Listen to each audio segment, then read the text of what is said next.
Selamat pagi untuk kita semua. Jadi kesempatan kali ini kita akan bahas video terkait dengan fungsi dasar dalam Python ya. Jadi fungsi dasar dalam Python ini mencakup pembuatan fungsi dengan perintah def ya. Jadi menggunakan parameter dan juga return statement. Ya, ada juga konsep variabel. Jadi yang pertama ini kita membuat fungsi dengan def, parameter dan return. Ini penjelasannya silahkan dibaca. Dan ini sintaks dasarnya. Jadi kita menggunakan def ya. Def nama fungsi parameter 1, parameter 2. Kemudian kita kembalikan hasilnya menggunakan return-nya. Jadi ini penjelasannya. Oke, kita akan mulai dengan contoh yang pertama. Kita langsung saja ke folder kita hari keempat, latihan 1.py. Oke. Jadi kita mulai dengan menulis kode di sini ya. Jadi misalnya fungsi sederhana untuk menghitung kuadrat angka ya. Kita buat komentar dulu supaya kita mudah memahami script kode. Kemudian kita buat fungsi, inisialisasi fungsi menggunakan perintah def ya, fungsi def ya. Jadi ini untuk membuat fungsi ya. Jadi def nama fungsi, terus parameternya angka, kemudian titik 2 enter. Ini hasil, kita buat variabel hasil sama dengan angka dikali angka. Oke, kemudian kita return hasilnya, kita kembalikan hasilnya.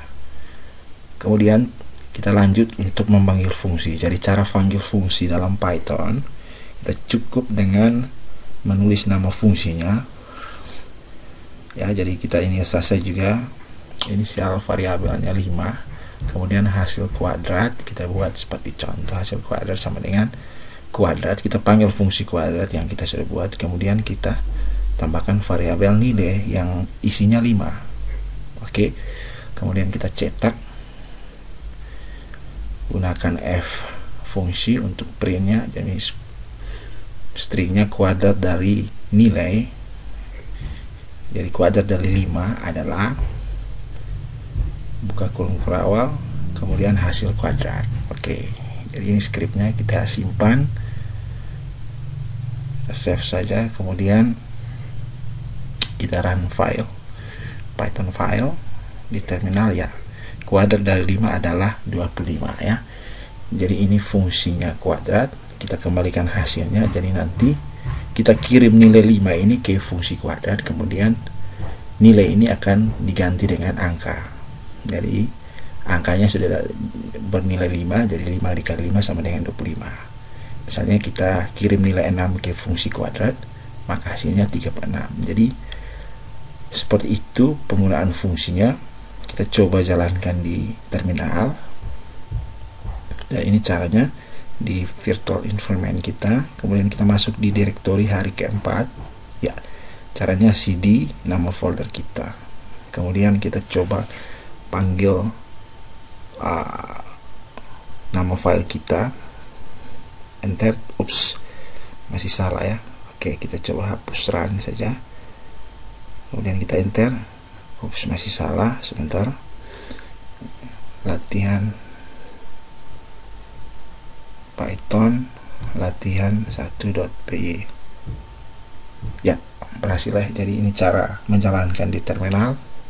Langsung kita tulis saja fungsi Python, kemudian nama file kita. Intinya sudah masuk di direktori ya. Nah, seperti itu cara menjalankan di terminal ya. Kita lanjut di script yang berikut. Kita buat komentar terkait dengan fungsi tanpa parameter ya. Bisa dilihat ini, kita coba buat fungsi def sapa atau sapaan, tidak ada parameter di dalamnya, kosong saja. Kemudian kita return, kita mengembalikan nilai string halo selamat datang. Oke, ini tanpa parameter ya. Kemudian kita buat fungsi print untuk cetak ya, print nama fungsinya, kemudian save ya. Oke, jadi ini untuk cetak hasil ya. Jadi kita akan mencetak fungsi sapa, di mana fungsi sapa ini isinya halo selamat datang, karena dia mengirim string halo selamat datang ya. Nah, ini hasilnya. Jadi kuadrat tadi masih ada. Kita jalankan di terminal dulu pakai command prompt. Oke. Kita masuk di direktori folder latihan 1, ini ada di direktori hari keempat atau folder hari keempat. Jadi kita ketik perintah cd untuk masuk ke folder kita, kemudian kita jalankan script Python latihan 1.py. Ya, seperti itu ya. Jadi ini cara untuk menjalankan di command prompt ya. Untuk menjalankan Python di command prompt menggunakan virtual environment. Intinya di dalam virtual environment kita, kemudian kita tulis Python latihan 1 ya scriptnya. Oke, kita kembali ke script kita buat lagi untuk pemanggilan fungsi beberapa parameter. Jadi misalkan kita buat fungsi tambah, ada dua parameter di sini. Yang pertama angka 1 dan angka 2. Kemudian kita kembalikan nilainya, return angka 1 ditambah angka 2. Oke, cukup. Kemudian kita print, kita langsung saja tambah angka 1 dan angka 2 ini, kita kirim nilainya dari sini ya, 4 dan 6. Jadi kita akan kirim 4 dan ke 6 ini ke fungsi tambah, maka dia akan mengembalikan nilai angka 1 itu 4 ditambah angka 2 itu 6, jadi hasilnya 10 ya. Oke, cara sudah, kita coba jalankan dari terminal Python latihan 1.py. Ya, ini ya, enter ya. Jadi ini cara menjalankan dari terminal ya. Jadi ada 3, bisa running Python file, bisa running interactive file dari Jupyter Notebook Shell, dan juga bisa langsung dari command prompt lewat virtual environment. Ya, ini hasilnya sudah ya 10 ya, karena 4 tambah 6 10. Jadi ini adalah cara menggunakan fungsi dalam Python, menggunakan parameter dan juga tanpa menggunakan parameter. Jadi ada satu parameter, ada tanpa menggunakan parameter, dan juga ada 2 parameter ya. Tinggal kita edit saja penjumlahannya, stringnya, sehingga lebih baik tampilannya ya. Jadi tambahkan string hasil penjumlahan titik 2 ya, hasil penjumlahan titik 2 sama dengan 10 ya, 4 tambah 6 sama dengan 10. Misalnya 10 tambah 6 kita jalankan 16 ya, seperti itu ya untuk menjalankan fungsi Python ya. Oke, jadi bisa tambahkan di sini, misalkan contoh kurang ya, kita copy saja hasil pengurangan. Oke, kita buat lagi, kemudian save, kita coba jalankan ya, hasil penjumlahan 16. Ups, masih 16 ya, ternyata belum kita rubah di fungsi kurang ya, returnnya. Jadi angka 1 kurang angka 2 ya 4 ya, karena 10 dikurang 6 ya. Kita coba lagi paste untuk kali, kita copy saja script di atas, kita ganti semuanya menjadi perkalian. Oke, kita coba jalankan, masih tetap 4 ya. Oke, kita coba lihat lagi di sini, hasil perkalian sudah benar sekali, ini masih 4. Oke, kita coba save. Ups, masih sama ya, kita kembali lagi. Ups ya, ini fungsinya masih kurang, harus kali ya. Oke, kita save, kemudian kita coba jalankan lagi ke terminal ya, 10 kali 6 60. Kita copy lagi, kita buat untuk fungsi misalnya pembagiannya atau bagi, jadi angka 1 bagi angka 2. Ups, stringnya pembagian, fungsinya bagi. Oke, kemudian save, kita enter ya, 1,6 ya.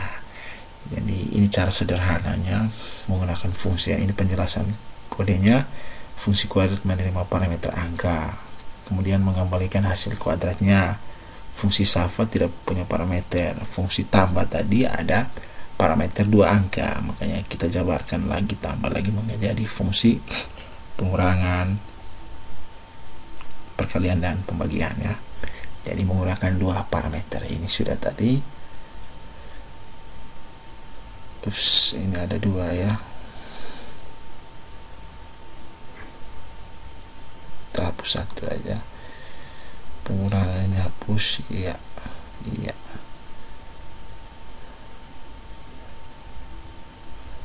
Dan ini fungsi tambah, parameter tambah, kita buat keterangan supaya kita mudah. Oke.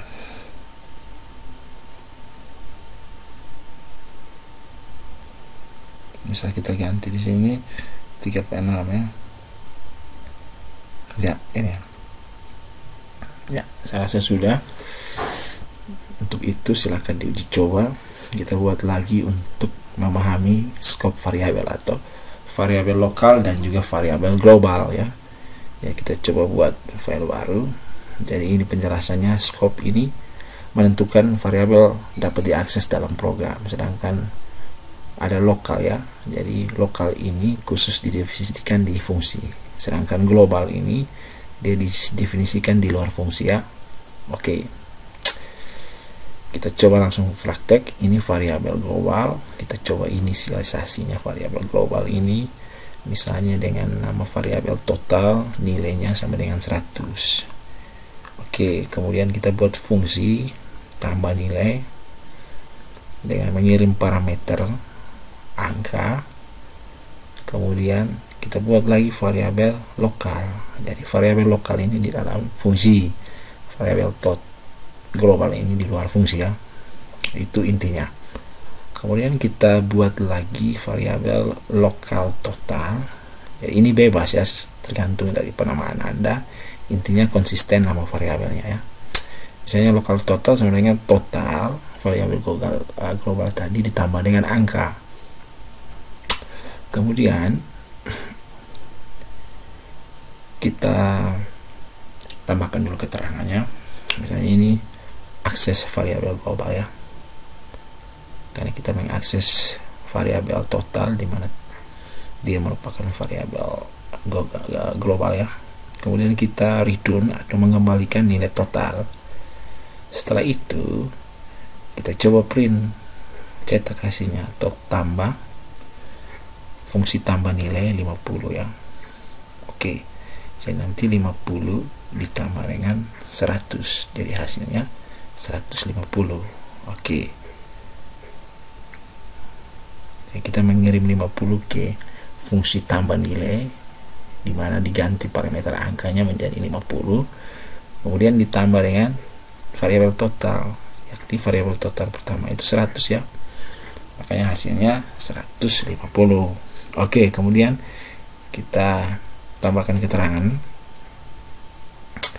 berikutnya untuk modifikasi variabel global ya. Jadi ini contohnya, kita buat fungsi misalnya ubah total, kita kirim parameter angkanya, kemudian kita buat global total ya. Jadi di dalam fungsi kalau kita mau menginisialisasi variabel global, perlu kita tambahkan lagi nama global ya, sehingga dia bisa baca bahwa total ini merupakan variabel global. Kalau tidak akan terjadi error ya. Ya, ini sama ya. Jadi tetap nilainya akan 100 ya, karena kita sudah inisialisasi dengan nama global ya. Maka nanti dia akan menampilkan hasil total sama dengan angka 50 ditambah dengan 100 ya, makanya jadi 150. Oke, kita coba jalanin ya, 150 semua ya. Kenapa variabel globalnya yang awalnya 100 sudah jadi 150? Karena di fungsi ubah total itu nilainya sudah berubah, total tambah sama dengan angka, artinya nilai total variabel total ini sudah berubah menjadi 150 ya. Oke, kita tambahkan fungsi fstring sehingga lebih mudah kita melihat hasil keluarannya ya. Ya.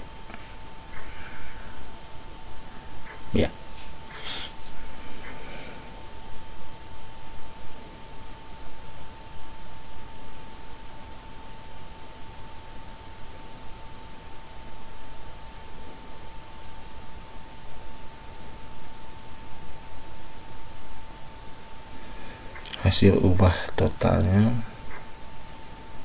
hasil totalnya ya.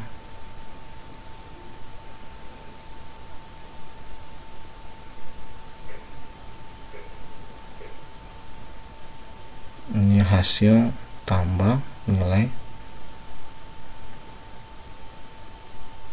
Oke, kita sudah modifikasi, kita coba jalankan, langsung running ya, semuanya jadi 150 ya. Jadi sudah ada keterangan hasil tambah nilai, ubah total, dan juga total. Oke, nah ini error ya. Kalau kita hapus global, dia tidak baca ya. Jadi wajib kita tambahkan global ya.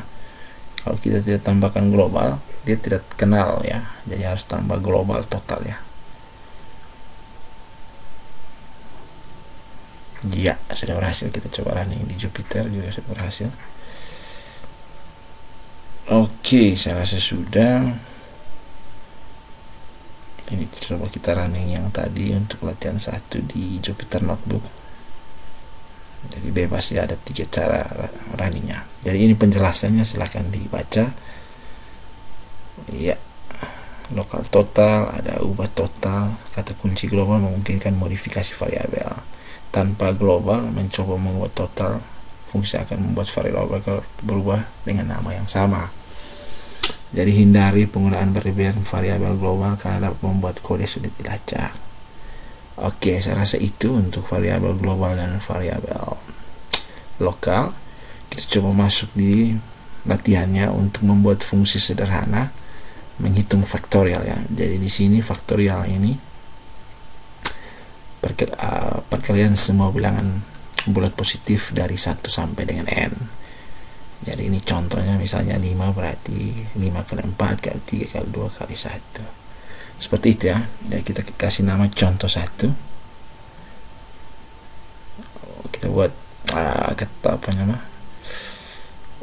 keterangannya atau deklarasi untuk fungsinya def faktorial n. Jadi kita buat fungsi faktorial dengan parameter n, kemudian kita buat kondisi jika n lebih kecil sama dengan 0, maka kembalikan string pesan bahwa faktorial tidak dapat didefinisikan untuk nilai negatif ya, atau angka negatif. Jadi dia tidak bisa menggunakan angka negatif. Maka kalau kita isi n nya sama dengan negatif, dia tidak lanjut, tapi dia munculkan keterangan tidak didefinisikan. Kemudian selain itu, jika n parameter yang kita masuk ini sama dengan 0 atau sama dengan 1, maka kita kembalikan nilainya. Jadi kita bisa tambah buka kurung tutup kurung supaya lebih rapi, atau tidak gunakan juga tidak masalah. Kemudian kita return, kembalikan nilainya 1. Jadi ini kriteria atau fungsinya. Kemudian selain dari itu, selain dari 2 kondisi di atas, maka kita inisialisasi variabel hasilnya sama dengan 1. Kemudian kita buat perulangan for i, variabel i di dalam range 1 n tambah 1. Jadi hasil sama dengan i dikali hasil. Hasil ya, sorry. Ini hasil ya, jadi nanti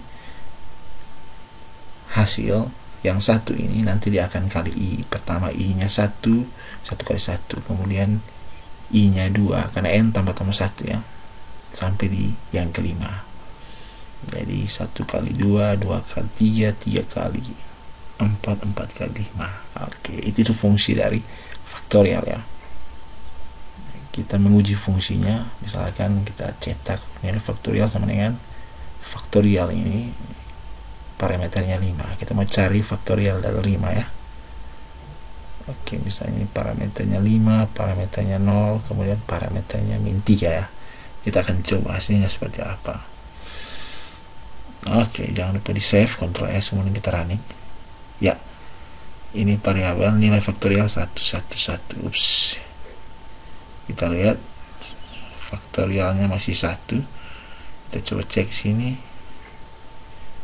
I5 4 min 4 ya. Ya, ups, ini salah ya, itu coba running. Ups, I benar tadi 1, kita cek lagi.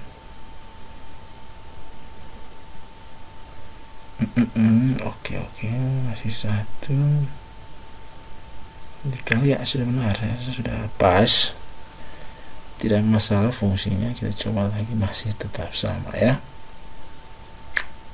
Ini oh ya, ini returnnya harus di bawah for ya, makanya dia tidak baca, jadi harus dia sama-sama serata dengan for sehingga hasilnya bisa ditampilkan ya. Ini ya, sudah berhasil ya. Jadi faktorial dari 5 itu 120, faktorial dari 0 itu 1, dan juga faktorial untuk min dia tidak definisi, jadi dia mengembalikan fungsi dari kondisi dari di atas ya. Kondisi jika n lebih kecil 0, jika n sama dengan 0 dan sama dengan 1, dari kembalikan nilai 1 ya. Kalau selain itu dia cetak ya, misalnya kita isi n nya 5, maka dia cari faktorialnya 5, 4 begitu. Kalau 0 dan 1 dan min dia tidak akan mencari ya. Oke, kita coba jalankan menggunakan terminal. Kita masuk di direktori cd hari keempat foldernya, kemudian python contoh1.py. kita jalankan coba, yang namanya ini ya, pas ya, sudah berhasil ya. Nah, ini caranya. Kita bisa ganti di sini faktorial 6 berapa, kita coba enter 720, jadi 120 dikali 6 tadi ya. Jadi saya tambahkan keterangan di sini. Jadi faktorial 6 ini sama dengan 6 kali 5 kali 4 kali 3 kali 2 kali 1 sama dengan 720. Seperti itu ya. Kita save ya. Oke, saya rasa sudah. Ini penjelasan kodenya. Fungsi faktorial menerima parameter n, kemudian dia cek jika negatif dia kembalikan besar error tadi ini ya. Ya, kemudian jika 0 dan 1 maka dia kembalikan nilainya 1 tadi ya. Ya, ini tadi ya. Jadi kalau misalnya 1, saya kasih contoh tadi 0 ya. Ya, tetap dia kembalikan nilai 1. Jadi ini script program kita berjalan dengan baik. Untuk n di atas sama dengan 1, maka kita gunakan fungsi for range. Jadi cara hitungnya hasil pertama 1 ya. Jadi nanti 1 dikali pertama 1, n nya tambah 1, kemudian 1 dikali 2, nanti n nya tambah 1 lagi, sudah 3, maka 2 dikali 3, kemudian 3 dikali 4, 4 dikali 5, hanya ini 7 ya. Ya, jadi hitungnya dimulai dari, kalau 6 dimulai dari 0 ya, misalnya 7 berarti 1 kali 2 kali 3 kali 4 kali 5 kali 6 ya. 1 dikali 2, 2 dikali 3, 3 dikali 4, 4 dikali 5, 5 dikali 6. Saya rasa sudah untuk faktorialnya. Kita lanjut di faktorial dengan rekursis ya. Jadi contohnya untuk versi kedua, kita coba menggunakan fungsi rekursif. Jadi ini kita buat dulu fungsinya faktorial rekursif. Parameternya tetap kita gunakan n, variabel n. Ini sebenarnya bebas ya, tapi supaya mudah kita ingat kita pakai n saja, bisa x, bisa y dan seterusnya. Jadi sama juga tadi, if n lebih kecil sama dengan 0, maka kita kembalikan pesan error ya. Faktorial tidak didefinisikan dengan angka negatif. Oke. Kemudian elif, selain itu jika n sama dengan 0 atau or n sama dengan 1, maka titik 2 enter. Titik 2 ini maka ya, return 1, kembalikan nilai 1.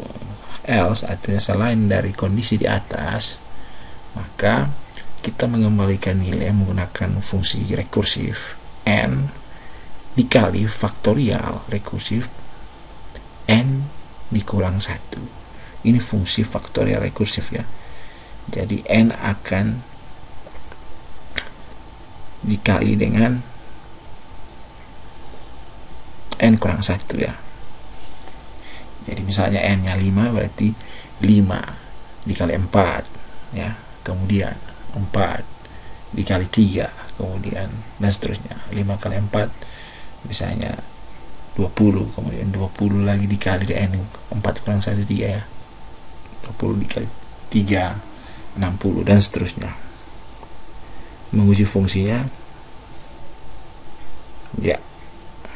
Jadi sebenarnya hasilnya sama, tapi menggunakan fungsi rekursif untuk lebih cepat caranya. Kita coba jalankan di terminal.